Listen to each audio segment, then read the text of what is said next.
It's flipping cold. It does say it's basically going to snow all week.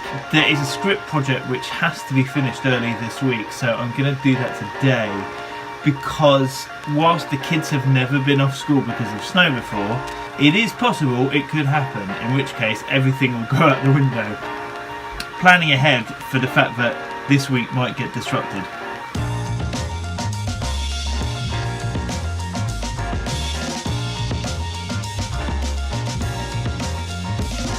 It's been a very productive day writing those scripts. It's interesting doing this particular project as well, because normally I tend to oversee projects and I might write on them, but I'll also be doing editing and dealing with the client and sorting the voiceovers and the music and the mixing and the animation, and I'm not doing that this time.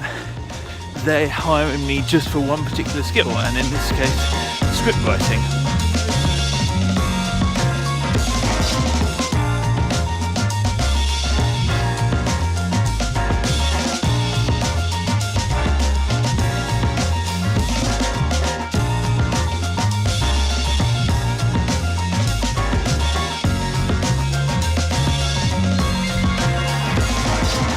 Something quite exciting to tell you. You know, I said I wanted to do some sort of speaking at conference type stuff this year to promote Being Freelance. I wrote to Ipsy, sort of suggested the fact that we could do Being Freelance live, as like the podcast live, but also they should do a talk on how freelancers could use video. Anyway, they've asked me to do it, which means now I've got to do it.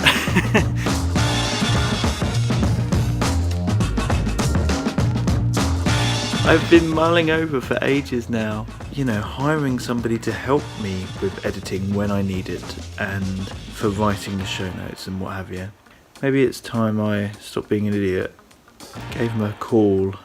Well, I have done it. I contacted them.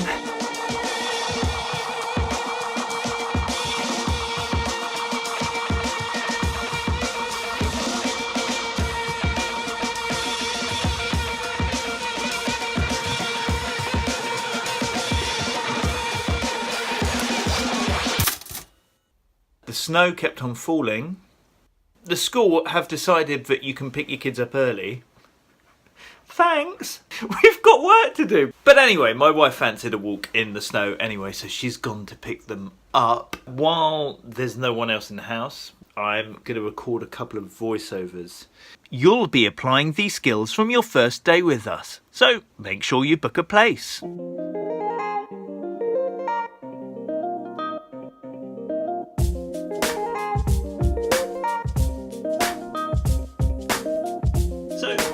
You book a place. You book a place.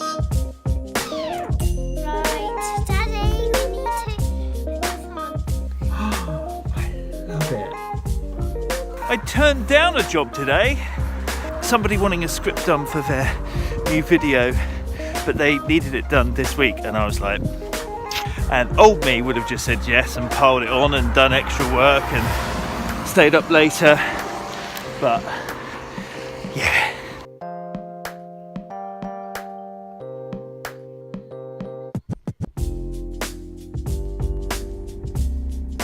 So what can I tell you? It's now Thursday. My wife is back in London today. The kids are in school. I have just been sent this morning the edit of the podcast. So this is the first time I've let somebody else edit the Being Freelance podcast. Now I'm obviously going to have to listen to the whole thing. So also, as part of their service, they write the show notes and a blog post for the website. So I took them up on that to see what it's like.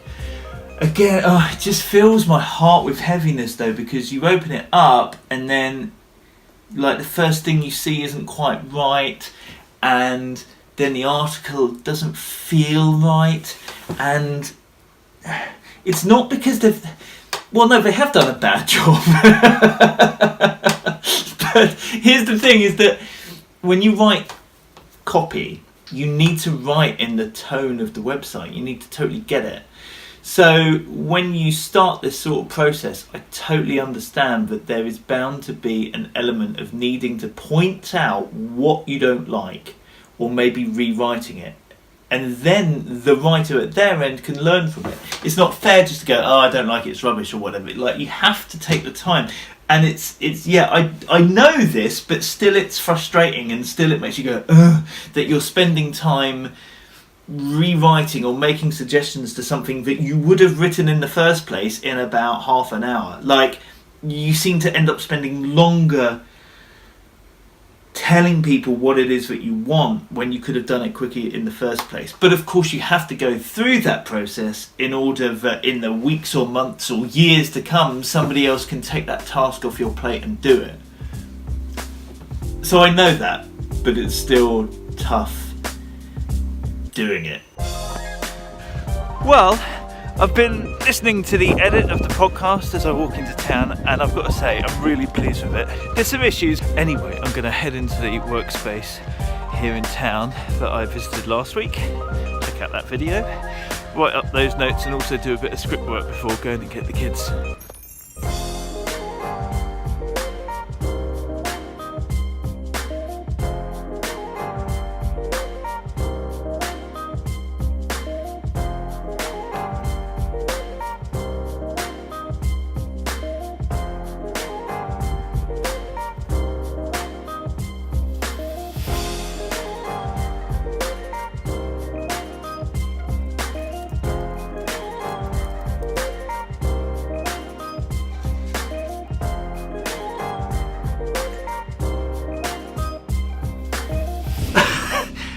So just got off the phone to Ed from Freelance Heroes, who has asked me if I'd be up for speaking about work-life balance at the Freelance Heroes Day in May, which is amazing. That's like, I applied for one speaking gig, didn't I? And now I've been asked to do two, and I've still not heard from the one I actually applied for. They would all be on different topics. But yes, exciting. Just got to figure out logistically whether I can do it. But I will tell you if I am. So it's been a busy day trying to compile a video for a client to submit towards an awards thing, and it's kind of like last minute, but I really want to help them because they certainly deserve to win an award. But on top of that, I had to go to a school, pick up our son because he wasn't feeling so well towards the end of the day. And now I have to go and pick up our daughter from her dance thing and then start making them dinner. So I'll work on the client video later on tonight.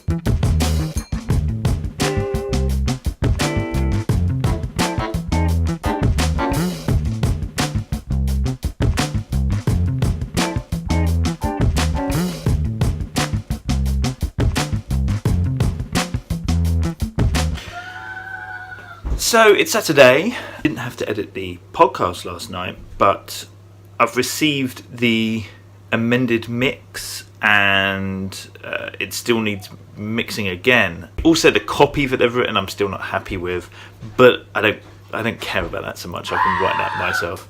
That's the kids playing. We're looking after somebody else's kid this afternoon because they needed us to, so we're helping them out.